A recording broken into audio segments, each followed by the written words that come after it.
নমস্কার। যুক্তি তর্ক সঙ্গে অর্কয়ে আপনাদের স্বাগত। আপনাদের সঙ্গে আমি অর্কপ্রভ সরকার। দেখুন, বাংলাদেশের রাজনীতিতে দুই বেগমের প্রতিদ্বন্দ্বিতার ইতিহাস আছে, তারা চিরপ্রতিদ্বন্দ্বী। আওয়ামী লীগের নেত্রী বাংলাদেশের সাবেক প্রধানমন্ত্রী শেখ হাসিনা এবং বিএনপির নেত্রী এবং বাংলাদেশের দুবারের প্রধানমন্ত্রী বেগম খালেদা জিয়া। বাংলাদেশের রাজনীতিতে আওয়ামী লীগ এবং বিএনপি চিরপ্রতিদ্বন্দ্বী এবং তাদের রাজনৈতিক সম্পর্ক কার্যত সাপে নেউলে। অন্তত 5ই আগস্টের আগে পর্যন্ত তা ছিল। কিন্তু পরিবর্তিত পরিস্থিতিতে এই দুই দলের সম্পর্ক কি সত্যি সাপে নেউলে? একটা খবর পাওয়া যাচ্ছে যে আওয়ামী লীগের তরফ থেকে বিএনপির মন বোঝার চেষ্টা করা হচ্ছে। অর্থাৎ অতীতে যা হয়েছে হয়েছে, অতীত হৃদয় খুঁড়ে আর কে বেদনা জাগাতে ভালোবাসে, আর অতীতকে আঁকড়ে ধরে তো আর বেঁচে থাকা যায় না, সামনের দিকে এগিয়ে চলতে হয়। বিএনপির একটা বড় অংশ মনে করছে এই ছাত্ররা এবং জঙ্গিরা যাদের সমর্থনে ইউনূস ক্ষমতায় আছেন, তারা বেআইনিভাবে ক্ষমতা ভোগ করতে চান। অর্থাৎ নির্বাচনকে পিছিয়ে দেওয়া, প্রথমে বিশ্ববিদ্যালয় কলেজের নির্বাচন করা, তারপরে স্থানীয় স্তরের নির্বাচন করা, ততদিনে ছাত্রদের দল নাগরিক সমিতি নাকি সেটা তৈরি হয়ে যাবে, তারপর তারা নির্বাচনে নামলে পরে বিএনপিকে চ্যালেঞ্জ ছুটতে পারবে। মানে এখন যদি নির্বাচন হয় তাহলে বিএনপি অনেকটা অ্যাডভান্টেজ পেয়ে যাবে। খালেদা জিয়া এবং তার ছেলের বিরুদ্ধে দুর্নীতির মামলা তুলে নেওয়া হয়েছে, তারা নির্বাচনে প্রতিদ্বন্দ্বিতা করতে পারবেন, এটা তো আমরা শুনছি। কিন্তু ভিতরের বিষয়টা কি? খালেদা জিয়া দেশ ছেড়েছেন, চিকিৎসা হচ্ছে লন্ডনে। হাসিনা দিল্লিতে আছেন, তার ছেলে সজীব ওয়াজেদ জয় আমেরিকায়, আর তারেক রহমান 7-8 বছর ধরেছে লন্ডনে। অর্থাৎ ইতিমধ্যেই বাংলাদেশের রাজনীতির দুই যুযুধান পক্ষের শীর্ষ নেতারা বাংলাদেশের মাটিতে নেই। অনেকদিন আগে থেকেই বাংলাদেশে, মানে মঈনুদ্দিন ফখরুদ্দিনের অন্তর্বর্তী সরকারের সময় থেকেই আমরা -2 ফর্মুলার কথা শুনছি। অর্থাৎ শেখ হাসিনা খালেদা জিয়াকে বাদ দিয়ে একটা এনজিও কালচারের একটা সরকার, ঠিক যেটা এখন আছে বাংলাদেশে। ইউনূসের উপদেষ্টাদের অনেকেই কিন্তু এনজিওর সঙ্গে যুক্ত ছিলেন, গ্রামীণ ব্যাংকের সঙ্গে যুক্ত ছিলেন। এই ধরনের একটা সরকার প্রতিষ্ঠার উদ্যোগ আগেও হয়েছিল, এখন কিন্তু সেটা বাস্তব। তাহলে প্রধান 4 কুশীলব দেশের বাইরে, বিএনপির উপর আক্রমণ নামিয়ে আনছে এই ছাত্ররা। বিএনপির ছাত্র সংগঠন, ছাত্র দল, তারা এখন এই বৈষম্য বিরোধী ছাত্রদের রোষের মুখে পড়েছে। মারধর হচ্ছে বিশ্ববিদ্যালয় কলেজের ক্যাম্পাসে, প্রতিদিনই কোনো না কোনো ঘটনা ঘটছে। তার মধ্যে আবার বাংলাদেশে বাঙালি আদিবাসী দ্বন্দ্ব শুরু হয়েছে। তো আওয়ামী লীগের একটা অংশ এখন মনে করছে যে এই মুহূর্তে বিএনপির সঙ্গে একটা সমঝোতা দরকার।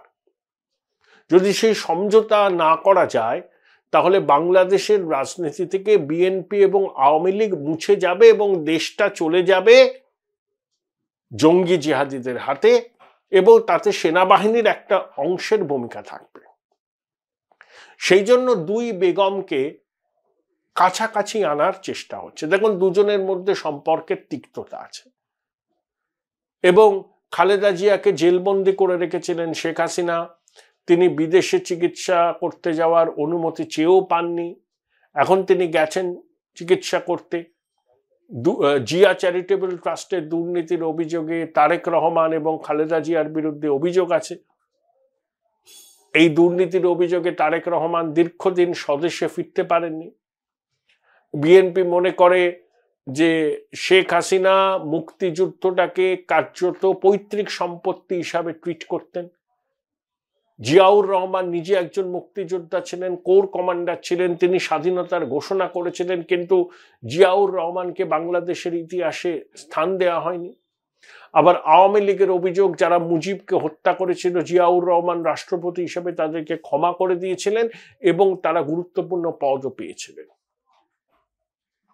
এই যে মেজর ডালিম শেখ মুজিবুর রহমানের ঘনিষ্ঠ ছিলেন। মেজর ডালিমের মারাত্মক আঘাত হয়েছিল সম্ভবত যুদ্ধ সময়। তার বাবা মুজিবের খুব ঘনিষ্ঠ ছিলেন, তাকে শেখ মুজিব লন্ডনে পাঠিয়ে দেন কোনো সরকারি পদে। তারপর মেজর ডালিম লন্ডনে যান, তার বাবার ওখানে থাকেন, তারপর চিকিৎসা করিয়ে ফিরে আসেন। তারপরে তিনি বিশ্বাসঘাতকতা করেছিলেন, সেই ইতিহাস আমরা জানি। অনেকদিন বাদে তিনি আবার সরব হয়েছেন, অনেক কথা বলেছেন। 1 কোটি মানুষ রেকর্ড সেই ভিডিও দেখেছে, সেটা আলাদা বিষয়। কিন্তু প্রশ্ন হচ্ছে, 2 বেগমকে কাছাকাছি আনার একটা চেষ্টা শুরু হয়েছে। এটা আওয়ামী লীগের পক্ষ থেকে হয়েছে, বিএনপিও মনে করছে যে, তারা বলছেন দেখুন চিয়াং কাই শেকের কুইমিংটাং যদি মাওয়ের সঙ্গে হাত মিলিয়ে জাপানি আগ্রাসনের বিরুদ্ধে এক হয়ে লড়তে পারে, তাহলে বাংলাদেশ জঙ্গিদের হাতে চলে যাচ্ছে, এর থেকে বাঁচাতে, মুক্তিযুদ্ধের চেতনাকে ধরে রাখতে, তাহলে বিএনপি আওয়ামী লীগ কেন একটা ওয়ার্কিং রিলেশন তৈরি করবে না? তারপরে চিয়াং কাই শেক তাইওয়ানে গিয়েছিলেন, সব ঠিক আছে, কিন্তু জাপানি আগ্রাসন তো রুখেছিলেন তারা কমিউনিস্ট পার্টির সঙ্গে, মাও এবং চিয়াং কাই শেক। এই দৃষ্টান্ত তো আছে। এবং রাজনীতিতে চিরস্থায়ী বন্ধু চিরস্থায়ী শত্রু বলে কিছু হয় না। তাহলে বাংলাদেশের বর্তমান যা পরিস্থিতি, বিএনপিও মনে করছে, আওয়ামী লীগ তো মনে করছে যে মুক্তিযুদ্ধের চেতনা, বাঙালি জাতীয়তাবাদ সবকিছু লন্ডমন্ড করে একটা নতুন আখ্যান রচনার চেষ্টা হচ্ছে। এবং অবশ্যই মুক্তিযুদ্ধের ইতিহাসকে খাটো করে জুলাই আগস্টের গণ অভ্যুত্থানকে আগে রাখার চেষ্টা হচ্ছে। ছাত্ররা তো আছেই, ছাত্রদের পিছনে কিছু পাকা মাথা আছে। তারা কারা সেটা বাংলাদেশের মানুষ জানেন, সেটা আওয়ামী লীগও জানে, বিএনপিও জানে। তা বিএনপি মনে করছে যে অভ্যুত্থানের পরেই যদি তারেক জিয়া চলে আসতেন, তাহলে এতদিনে নির্বাচন হয়ে যেত, বিএনপি ক্ষমতায় আসতো। কিন্তু তারেক জিয়া আসেননি, বলটা হাত থেকে বেরিয়ে গেছে। আর এই সুযোগে জঙ্গি জেহাদিরা ক্ষমতা দখল করেছে এবং প্রশাসনের বিভিন্ন জায়গায় তাদের লোকজনকে বসিয়েছে। যে জামাত বিএনপির নির্বাচনী সহযোগী ছিল, এখন জামাতের সঙ্গে বিএনপির সম্পর্ক অত্যন্ত তিক্ত। কারণ জামাত মুক্তিযুদ্ধ বিরোধী শক্তি, বিএনপি মুক্তিযুদ্ধ বিরোধী শক্তি নয়। Join Indian Institute of Hotel Management now. Right choice, right decision. এই পরিস্থিতিতে উদ্যোগটা নেওয়া হচ্ছে দু দলের মাঝের সারির নেতারা। দেখবেন আওয়ামী লীগের অনেকে বিভিন্ন সংবাদ মাধ্যমে বলছেন যে বিএনপির সাথেও আমরা একসাথে আন্দোলন করতে রাজি এই ছাত্রদের বিরুদ্ধে, এই সরকারের বিরুদ্ধে। বিএনপি তো বলেছে আমরা রাস্তায় নামছি, জুনের মধ্যে নির্বাচন করতে হবে। তাহলে কোথায় কি একটা আন্ডারস্ট্যান্ডিং হচ্ছে? দেখুন, বিএনপি আওয়ামী লীগ সমঝোতা করলে তাদের কোর ভোটাররা কিভাবে নেবে, এইসব একটা প্রশ্ন আছে। তারা বিদ্রোহ করতে পারেন, আবার নাও করতে পারেন। যদি এই ন্যারেটিভটা বিএনপি এবং আওয়ামী লীগ প্রতিষ্ঠা করতে পারে যে তারা যদি এখন একজোট না হন, বাংলাদেশ নামে কোনো রাষ্ট্রই থাকবে না, বাংলাদেশটা পাকিস্তানের একটা কলোনিতে পরিণত হবে। যেভাবে জাতীয়তাবাদ শব্দটা সংবিধান থেকে বাদ দেওয়ার প্রস্তাব এসছে, তাতে অনেকে সিঁদুরে মেঘ দেখছেন। তাহলে এই পরিবর্তিত পরিস্থিতিতে একটাই, বাংলাদেশ কি পাকিস্তানের কলোনিতে পরিণত হবে, নাকি বাংলাদেশের স্বাধীন সার্বভৌম অস্তিত্ব থাকবে এবং বাঙালি জাতীয়তাবাদ যার ভিত্তি বাংলাদেশের গঠন, সেটা শাশ্বত অক্ষয় থাকবে। এই ন্যারেটিভের যদি বিএনপি এবং আওয়ামী লীগ প্রতিষ্ঠা করতে পারে, তাহলে সময়ের প্রয়োজনে তারা অন্যান্য বিভেদ ভুলে একসঙ্গে এই সরকারের বিরুদ্ধে মাঠে নামতে পারে। এই সম্ভাবনাকে উড়িয়ে দেওয়া যাচ্ছে না। The situation is pregnant with possibilities. এবার সাউথ ব্লকের কি ভূমিকা দেখুন, এটা অভ্যন্তরীণ বিষয়, বাংলাদেশে সাউথ ব্লকের কি ভূমিকা থাকবে। কিন্তু হাসিনা ভারতে আছেন, ইউনূস সরকারের সমস্ত আপত্তিকে অগ্রাহ্য করে হাসিনা ভাষণ দিচ্ছেন, বক্তৃতা দিচ্ছেন, তার ফোন কল ভাইরাল হচ্ছে। এই বোধহয় 19শে জানুয়ারি বাংলাদেশের আওয়ামী লীগের কর্মী সমর্থকদের হাসিনা অ্যাড্রেস করবেন, তাহলে সবই হচ্ছে। ইউনূসের সরকারের আপত্তি সত্ত্বেও হাসিনা সবকিছু করছেন। ভারত বলছে আমরা তো তাকে বারণ করতে পারিনি এবং আমরা তাকে ইনফ্রাস্ট্রাকচার প্রোভাইড করিনি, তিনি নিজের মতো করে ইনফ্রাস্ট্রাকচার জোগাড় করে বলছেন। এবং আওয়ামী লীগ এবং মুজিব পরিবারের সঙ্গে ভারতের দীর্ঘদিনের সম্পর্ক। শেখ হাসিনা ক্ষমতায় আসার আগে 6 বছর ভারতে ছিলেন, বাধ্য হয়েছিলেন, প্রণববাবু তার অভিভাবক ছিলেন।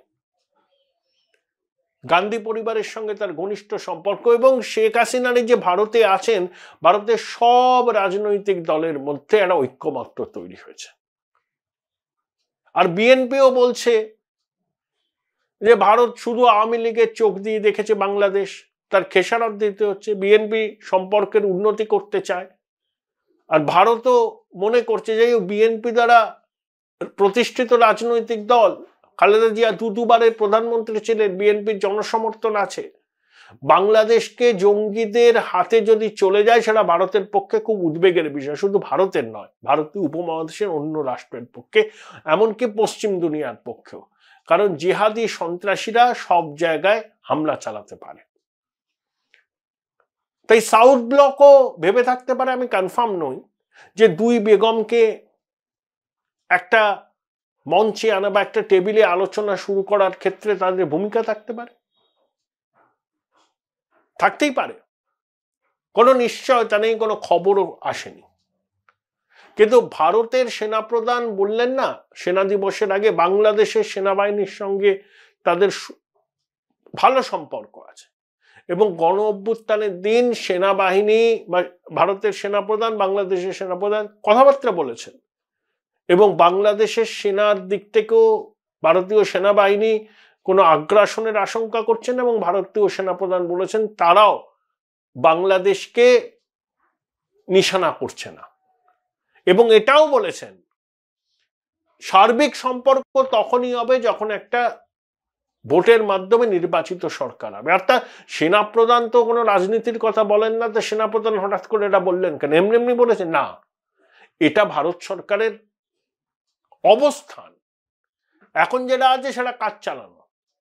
পূর্ণ সম্পর্ক তখনই তৈরি হবে যখন একটা নির্বাচিত সরকার আসবে। তার নির্বাচন হওয়ার সম্ভাবনা সুদূর পরাহত বিএনপি দাবি করলেও আদৌ হবে কিনা, এবং সেই নির্বাচনে আওয়ামী লীগ যদি প্রতিদ্বন্দ্বিতা না করতে পারে সেই নির্বাচন বৈধতা পাবে না।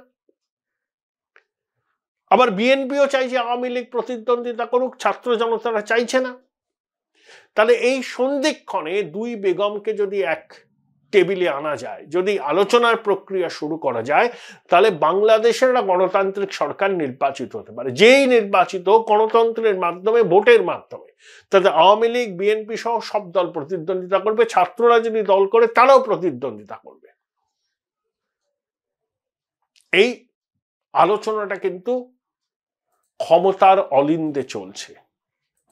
দেখুন, সব খবরের সত্যতা সবসময় কেউ স্বীকার করে না। এই যে বিক্রম মিশ্রি নাকি সেনাপ্রধানের সঙ্গে দেখা করেছিলেন, ভারতীয় সংবাদ মাধ্যমে খবরটা বের হয়নি, কিন্তু বাংলাদেশের মানব জমিন পত্রিকার সম্পাদক মতিউর রহমান চৌধুরী খবরটা দিয়েছিলেন।